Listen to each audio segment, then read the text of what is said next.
Hello बच्चों, अब आज मैं आपको नया चैप्टर शुरू कर रही हूँ, धातु और अधातु। पहले तो आप इस चैप्टर में सुन लीजिए क्या चीज़ आपका इस चैप्टर में से हट गया है। आपको नहीं पढ़ना है धातु और अधातुओं के गुणधर्म, और दूसरा जो आपको इस चैप्टर में नहीं पढ़ना है आयनिक यौगिकों का निर्माण और गुणधर्म। ये दो चीज़ें आपकी इस चैप्टर में से हट गई हैं, और इसमें केवल आपको तीन चीज़ पढ़नी है। एक तो सक्रियता श्रेणी, दूसरा है धातु कर्म यानी धातुओं का निष्कर्षण, और तीसरा है संचारण और उसका निवारण। ये तीन टॉपिक इस चैप्टर में अब हम पढ़ेंगे। तो अब इसमें जो सबसे पहले है सक्रियता श्रेणी। सक्रियता श्रेणी क्या कहलाती है? जैसे कि इसके नाम से हो रहा है कि धातुओं की क्रियाशीलता के आधार पर एक श्रेणी बनाई गई जिसे कि कहा जाता है सक्रियता श्रेणी। और इसकी अगर परिभाषा पूछी जाए तो आपकी परिभाषा हो गई कि सक्रियता श्रेणी वह सूची है जिसमें धातुओं की क्रियाशीलता को अवरोही क्रम में व्यवस्थित किया जाता है। अवरोही क्रम यानी घटते हुए क्रम में अधिक क्रियाशील धातुएं ऊपर और कम क्रियाशील धातुएं नीचे। अवरोही क्रम उल्टा होता है। अगर आरोही क्रम होता तो यानी बढ़ता हुआ, अवरोही क्रम घटता हुआ क्रम में व्यवस्थित की गई। और इसके लिए एक सारणी बनाई गई जो कि ये निम्न प्रकार है। यहाँ पर देखिए सारणी में मैंने धातुएं, सूत्र और उनकी क्रियाशीलता लिखी है। जो सबसे अधिक क्रियाशील धातुएं हैं उनको ऊपर रखा गया, यानी पोटेशियम सबसे ऊपर है, इसके मतलब ये सबसे अधिक क्रियाशील धातु है। उसके बाद सोडियम, फिर कैल्शियम, फिर मैग्नीशियम और फिर एल्यूमिनियम धातु है, फिर जिंक, आयरन, लेड, और फिर उसके बाद हाइड्रोजन धातु को रखा गया। हाइड्रोजन धातु नहीं है बल्कि अधातु है, धातु और अधातु के बीच की श्रेणी है। तो इसके बाद फिर रखा गया कॉपर, मरकरी, सिल्वर और गोल्ड। हाइड्रोजन को विस्थापित करने के आधार पर ही ये श्रेणी बनाई गई है। जो धातुएं हाइड्रोजन को सबसे अधिक विस्थापित और जल्दी कर देती हैं वो सबसे अधिक क्रियाशील धातुएं बनी, और जो हाइड्रोजन को विस्थापित नहीं कर पाती हैं वो आपकी कम क्रियाशील धातुओं की श्रेणी में रखा गया। तो इसमें आपको श्रेणी क्वेश्चन जो इस तरह आते हैं, पहले तो आप देखिए श्रेणी में मैंने आपको दिखाया है सबसे अधिक क्रियाशील धातुएं कौन सी है। देखिए ये पांच धातुएं रखी गई, पोटेशियम, सोडियम, कैल्शियम, मैग्नीशियम और एल्यूमिनियम। ये सबसे अधिक क्रियाशील धातुएं होती है, और इनकी क्रियाशीलता के कारण ही पोटेशियम और सोडियम को हम हवा में खुला नहीं रख सकते। जैसे ही हम इसको हवा में खुला रखते हैं ये हवा में उपस्थित नमी से क्रिया करके तुरंत आग पकड़ लेता है। इसलिए पोटेशियम और सोडियम को हमेशा किस में रखा जाता है? मिट्टी के तेल में डुबोकर रखा जाता है, क्योंकि ये बहुत अधिक क्रियाशील धातु होती है। तो अगर आपसे सबसे अधिक क्रियाशील धातुओं के नाम पूछे जाएं तो आप कौन से नाम लिखेंगे? पोटेशियम और सोडियम।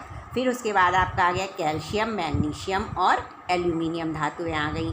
और उसके बाद इससे भी कम क्रियाशील धातुएं जो हैं वो आपकी जिंक, आयरन और लेड। आपने आयरन का देखा होगा, अगर लोहे को हम बारिश में खुला छोड़ देते हैं, पानी से अगर वो भीग जाता है तो धीरे धीरे करके उसमें जंग लगने लगता है, वो गलने लगता है, यानी उसकी क्रियाशीलता कम होती है, धीरे धीरे करके गलता है। ऐसा नहीं कि पानी पड़ा और वो गल गया, धीरे धीरे करके। तो इसलिए ये कम क्रियाशील धातु कहलाई। फिर उसके बाद कॉपर, सिल्वर, मरकरी, सिल्वर और गोल्ड धातु हैं। इन धातुओं की क्रियाशीलता इन ऊपर वाली धातुओं से और भी कम हो जाती है। कॉपर धातु को आपने देखा होगा, कॉपर की यानी तांबे की जो वस्तुएं हैं अगर हवा में छोड़ दी जाती हैं तो आप देखते हैं कुछ समय बाद उसमें हरे रंग की एक परत जम जाती है। वो क्यों जम जाती है? क्योंकि हवा में उपस्थित जो नमी है और जो पॉल्यूशन है उससे वो क्रिया करता है, धीरे धीरे क्रिया करता है, और उस पर वो ग्रीन कलर की परत जम जाती है। इसी तरह सिल्वर धातु को आपने देखा होगा, चांदी को आप यूज़ करिए या हवा में खुला छोड़ दीजिए तो थोड़े समय के बाद वो काली पड़ने लगती है। तो वो भी इसकी कम क्रियाशीलता के कारण वो तुरंत काली नहीं होती, धीरे धीरे करके काली होती। गोल्ड में भी बहुत कम आपने देखा होगा कि सोना काला हो जाए या और रंग का हो जाए, यानी क्यों नहीं होता? क्योंकि ये बहुत ही कम क्रियाशील धातुएं होती है। मरकरी को भी आपने देखा होगा, थर्मामीटर में जो सिल्वर कलर की चीज़ दिखती है वो क्या होती है? आपकी मरकरी होती है। ये भी कम क्रियाशील धातुएं। तो आपसे कम क्रियाशील धातुएं पूछी जाएँ तो आप कौन से नाम लिखेंगे? कॉपर, मरकरी, सिल्वर सिल्वर और गोल्ड। और सबसे कम क्रियाशील धातु पूछी जाए तो सबसे कम होता है आपका गोल्ड। सोने को आपने देखा होगा यूज़ करते हैं हम रोज़ दैनिक जीवन में। गोल्ड का कलर सबसे कम कलर इसमें चेंज होता है, यानी इसके रंग में परिवर्तन बहुत कम होता है। जो काला सा कभी कभी दिखने भी लगता है तो उसमें क्या हो जाती है, गंदगी जमा हो जाती है। अगर आप उसे ब्रश वगैरह से साफ़ कर दीजिए तो फिर से चमकने लगता है। तो इस तरह ये क्रियाशील एक सारणी जो बनाई गई जिसे हमें क्या कहते हैं, सक्रियता श्रेणी, और इसके आधार पर धातुओं को व्यवस्थित किया गया। अब इस व्यवस्था को क्यों बनाया गया, हमें इसकी आवश्यकता क्यों पड़ी, तो इसके लिए देखिए इन्होंने अगर हम कोई धातुएं, इसको मैं उदाहरण से देखिए समझा रही हूँ कि एक क्रियाशील धातु अपने से कम क्रियाशील धातु को उसके लवण के जलीय विलयन में से विस्थापित करता है। देखिए कॉपर आयरन सल्फेट के विलयन में से इसको विस्थापित नहीं कर पाता। क्यों नहीं कर पाता है, देखिए सक्रियता श्रेणी में आप देखिए आयरन कहाँ पे है, Fe देखिए ये यहाँ है, और कॉपर कहाँ पर है, उसके नीचे है। तो यानी आयरन जो है वो कॉपर से अधिक क्रियाशील है, इसलिए ये अभिक्रिया संपन्न नहीं होगी। लेकिन अगर इसका उल्टा कर दिया जाए, आयरन धातु को कॉपर सल्फेट के विलयन में अगर डाल दिया जाए तो वो कॉपर सल्फेट के विलयन में से कॉपर को विस्थापित कर दे रहा है और आयरन सल्फेट विलयन बन जाता है। क्यों बन जा रहा है, क्योंकि कॉपर धातु जो है वो आयरन से नीचे स्थित है। यानी जो धातु क्रिया करने वाली धातु से अगर ऊपर स्थित है तो उसके विलयन में से, लवण में से उसको विस्थापित कर देगी, और अगर वो नीचे स्थित है तो वो उसको विस्थापित नहीं करेगी। जैसे अगला है देखिए, जिंक धातु कॉपर को कॉपर सल्फेट के विलयन में से विस्थापित करता है। क्यों कर देता है, कारण ये पूछा जाता है, क्वेश्चन इसी तरह आता है कि क्यों कर देता है। तो क्योंकि जिंक धातु सक्रियता श्रेणी में कॉपर से ऊपर स्थित है। देखिए कॉपर यहाँ नीचे है और जिंक धातु ऊपर स्थित, यानी जिंक अधिक क्रियाशील है और कॉपर कम क्रियाशील। तो जिंक ने कॉपर सल्फेट से क्रिया करा, कॉपर को विस्थापित कर दिया और बना लिया जिंक सल्फेट। इसी तरह कॉपर धातु सिल्वर को सिल्वर नाइट्रेट के विलयन में से विस्थापित कर देता है, क्योंकि कॉपर धातु सक्रियता श्रेणी में सिल्वर से ऊपर स्थित है। यहाँ पे भी देखिए सिल्वर नीचे है और कॉपर ऊपर है, तो कॉपर नाइट्रेट बन गया और सिल्वर धातु विस्थापित हो गई। अब यही अभिक्रिया अगर आपसे कह दी जाए कि सिल्वर की क्रिया कॉपर सल्फेट के लवण के साथ कराई जाए, जलीय विलयन के साथ कराई जाए, तो क्या ये अभिक्रिया संभव है, तो ये अभिक्रिया नहीं संभव होगी। क्यों नहीं होगी, क्योंकि सिल्वर धातु जो है वो सक्रियता श्रेणी में कॉपर से नीचे स्थित है, तो इसलिए ये अभिक्रिया संभव नहीं होगी, यहाँ पर कोई भी क्रिया नहीं होगी। तो सक्रियता श्रेणी पर आधारित जो आपके क्वेश्चन आते हैं वो इसी तरह पूछे जाते हैं कि क्या ये अभिक्रिया संभव है, ये इसके साथ क्रिया कर लेगा या नहीं कर पाएगा। तो आप इस पे आधारित क्वेश्चंस मैंने आपको अभी आगे दूंगी भी, और थोड़े आप अपनी किताब में से भी पढ़िए इसको। वैसे मैंने लगभग आपको पूरा यहाँ पर करा दिया है। अब इस सक्रियता श्रेणी के आधार पर जो धातुएं हैं प्रकृति में हमें मिलती हैं, वो आपने 8th क्लास में भी पढ़ा था, खनिज और अयस्क। तो धातुएं जो इन्हीं सक्रियता के कारण हमें कभी मुक्त अवस्था में मिलती हैं, कुछ धातुएं जो हैं वो यौगिक के रूप में होती हैं, कुछ धातुएं पृथ्वी की सतह पर पाई जाती हैं, कुछ धातुएं समुद्र में पाई जाती हैं। तो इनके और ये क्यों इस तरह पाई जाती हैं, कुछ मुक्त अवस्था में पाई और कुछ यौगिक के रूप में। वो क्यों पाई गई, क्योंकि इनकी सक्रियता के आधार पर ही ये बनती हैं। तो इन तत्वों या यौगिकों को हम क्या कहते हैं, खनिज। और कुछ स्थानों पर खनिज में कोई विशेष धातु काफ़ी मात्रा में होती है जिससे निकालना लाभकारी होता है, तो इन खनिजों को क्या कहा जाता है, अयस्क कहते हैं। और अयस्क से ही किसी शुद्ध धातु को निकालने की क्रिया क्या कहलाती है, धातुओं का निष्कर्षण, जो कि आपका इस चैप्टर में दूसरा टॉपिक है जो आपको पढ़ना है। तो धातुओं का निष्कर्षण कैसे होता है कि अभिक्रियाशीलता के आधार पर हम धातुओं को निम्न 3 वर्गों में विभाजित कर सकते हैं। निम्न अभिक्रियाशील धातुएं, इनके उदाहरण हो गए सिल्वर, गोल्ड, प्लेटिनम, कॉपर। मध्यम अभिक्रियाशील धातुएं हो गई जिंक, आयरन और लेड। उच्च अभिक्रियाशील धातुएं हो गई पोटेशियम, सोडियम, कैल्शियम, मैग्नीशियम और एल्यूमिनियम। तो अयस्क से शुद्ध धातु प्राप्त करने की क्रिया को धातु निष्कर्षण कहलाती है और यह क्रिया कई चरणों में पूरी होती है। इनके चरण देखिए, फ्लो चार्ट यहाँ है, इसके हिसाब से मैं बता रहे हैं।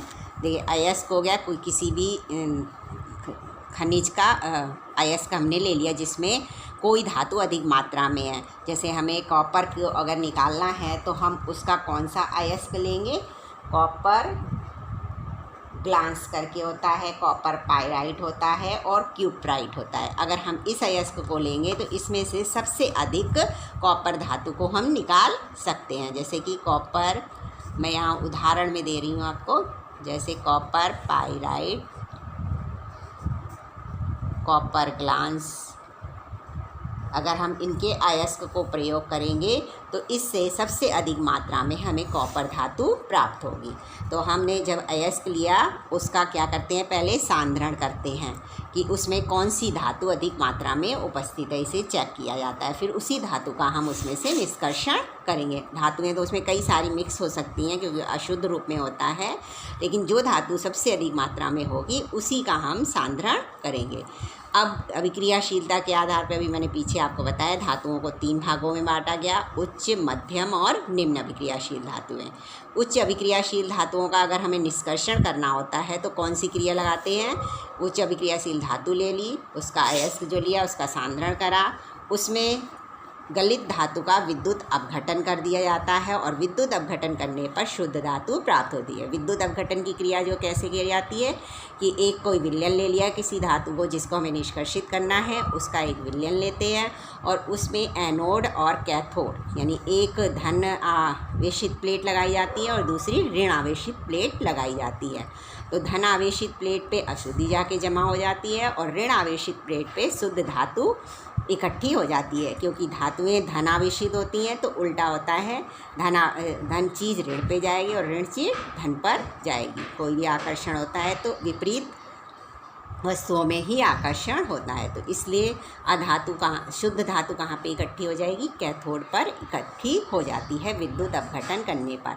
लेकिन ये किस में होता है, उच्च अभिक्रियाशील धातुओं को अगर हमें उसके अयस्क से निकालना है तो उसमें आपकी ये विधि होगी कि अयस्क ले लिया, अयस्क का सांद्रण करा और उसको उस गलित धातु का विद्युत अपघटन किया और विद्युत अपघटन करने पर शुद्ध धातु हमें प्राप्त हो गई। अब दूसरा है कि अगर कोई अयस्क ऐसा है जो कि मध्यम अभिक्रियाशील धातुओं का है, मैंने अभी आपको पीछे बताया था कैल्शियम, मैग्नीशियम, एल्यूमिनियम, ये सब क्या है, जिंक, एल्यूमिनियम, जिंक और आयरन और लेड जो है वो आपकी मध्यम अभिक्रियाशील धातु हैं। तो इनका कोई अयस्क लेंगे तो उसका भी पहले हम क्या करेंगे, सांद्रण करेंगे। और जो धातुएं हैं उसमें कौन कौन से 2 अयस्क हो सकते हैं, कार्बोनेट अयस्क और सल्फाइड अयस्क। कार्बोनेट अयस्क है तो उसमें कौन सी क्रिया लगाएंगे, निस्तापन की। सल्फाइड अयस्क है तो उसमें कौन सी क्रिया लगाएंगे हम, भर्जन की। जब निस्तापन और भर्जन क्रिया हो जाती है तो क्या हमें प्राप्त होता है, धातु का ऑक्साइड प्राप्त होता है। और धातु के ऑक्साइड का हम जब अपघटन करते हैं तो धातु में उसका अपघटन हो जाता है, यानी विद्युत अपघटन वाली क्रिया यहाँ पर भी करी जाती है। और फिर अपघटन से जो हमें धातु प्राप्त हुई है उसका शोधन कर दिया जाता है, यानी उसमें जो थोड़ी बहुत इम्प्योरिटी रह जाती है उसको और क्रियाओं द्वारा उसमें से उस अशुद्धि को बिल्कुल निकाल लिया जाता है।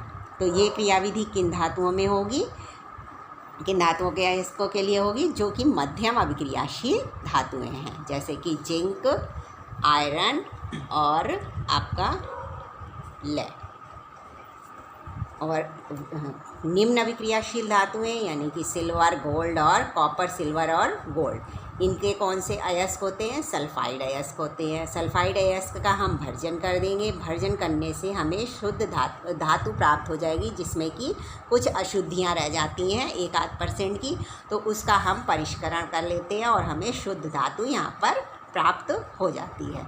तो ये है आपका किसी भी अयस्क से शुद्ध धातु प्राप्त करने की क्रिया को हम क्या कहते हैं, धातु निष्कर्षण या धातु कर्म कहते हैं।